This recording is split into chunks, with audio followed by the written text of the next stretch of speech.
Working in customer support is never easy. Working in tech support? I can't even imagine. Welcome to this episode of Tales from Tech Support. Our first one is from Astronius Maximus. I don't work in tech support, but I am knowledgeable on troubleshooting, especially when it comes to software issues. I often help friends with PC issues in a Telegram group I am in. Today, we were all discussing playing a game as a group, and someone mentioned that they can't play the game because it crashes and freezes at random. I immediately jumped at the opportunity to help, and the conversation more or less went as follows. How much RAM do you have? I have 16 gigabytes. How much does the game use? I allocated it 2 gigabytes, but most of the RAM is taken up by Chrome. At this point, I'm confused. Yeah, Chrome is kinda notorious for eating up RAM, but there's no way it's using up nearly 16 gigabytes of it. Nonetheless, I state the obvious. Then close Chrome when you play the game. Force close it in Task Manager. I don't want to do that. It takes forever to start Chrome up again.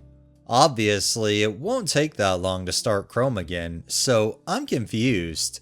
I let some other friends do some tech support talking for a bit, and then the friend reveals the actual problem.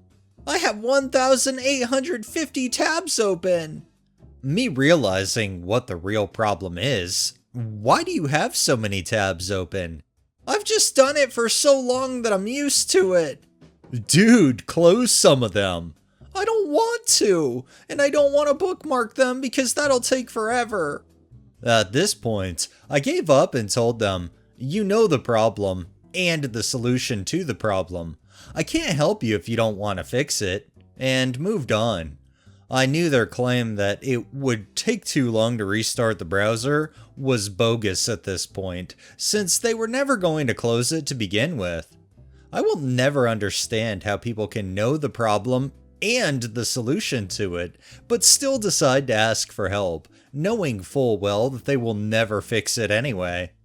The thing is, I'm actually surprised they even managed to have that many tabs open because I don't even understand how you would really navigate through them, especially once there's so many open, you can't even see what's on what tab. I don't even know if you could see the icons with that many. This next tale is by Smoke One. I was sitting in my office one slow day and the CEO walked in. Always a pucker moment, even though I'm on very good terms with him. And he handed me an, obviously non-business, laptop and asked if I could get it back up and running as it had very important things on it that was needed shortly, and as I wasn't doing anything and he still signed my paycheck, I said, "You got it, sir." Later, a middle mangler comes in and asks me to do something, and I say, "You're number 2 in line," and pointed to the, obviously not corporate, laptop I was fixing. Mangler didn't like that much, and demanded I call whoever and tell them that it wasn't acceptable for me to be working on personal equipment. So I pulled out my cell and called. Mangler could only hear my half of the conversation, but what he heard was something like, "Hey Tom, I got Bob here telling me it isn't acceptable for me to be working on your personal stuff, and he wanted me to call you and tell you." "Oh sure, he's right here, hang on."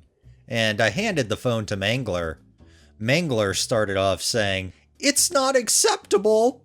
And then his eyes got real big, and the rest of the conversation was, "Yes sir," and "No sir."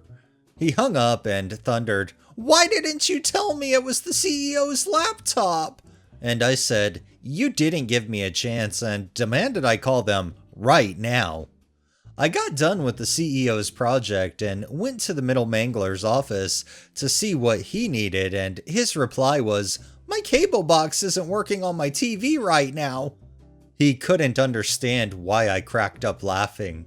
Let me get this straight. You were complaining because I wasn't working on corporate equipment and you needed to be the first in line because you couldn't watch TV? I switched inputs on his TV and walked away. There's always going to be that employee that feels like they're the most important person in the company, even superior to the boss and things like that. But I love how this situation just put this person literally on point. And our final tale is from Quinny the Bard. Our director has a laptop plugged into a docking station with 2 monitors.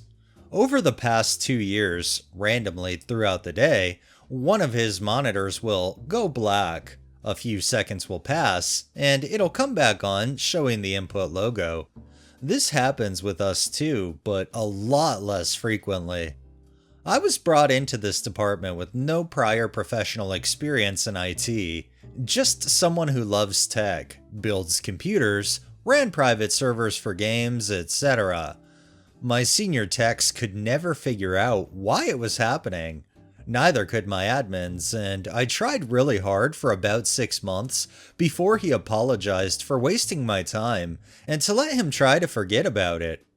This poor guy had 5 different laptop docking stations and monitor sets from both Lenovo and Dell, and still has the same problem, even when he's at home. I figured out yesterday on accident, and nobody believed me until I proved it multiple times. It's our chairs. The gas lift pistons in our office chairs generate enough static to cause an EMI. The docks aren't shielded very well from it, and it desyncs the display cables. I shock myself all the time at the office after getting up.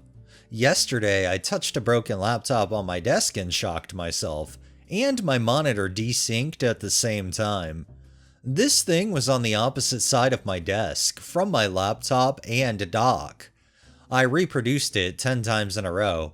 Every time I got shocked on my desk, it went out. Started shifting around in my chair a bunch, monitor goes out. Switched out the chair, this is no longer happening. It's the chairs, man. It's the chairs! I know electronics and static don't go hand in hand, and I know when dealing with computers, opening them up, dealing with the parts, it's very important that you make sure you're static free. So I could definitely see this being a real issue, and unfortunately some people just not believing it. Alright, that's enough tales for the day. Well, that wraps up this episode of Tales from Tech Support. If you liked the video, please drop a like, share my content on all of your social media, subscribe if you haven't already, and make sure to hit that bell so you're notified every time I upload, and drop a comment down below. It really helps with the algorithm and helps new people find my channel. Thanks for watching, thanks to my patrons, have a great day and stay safe out there.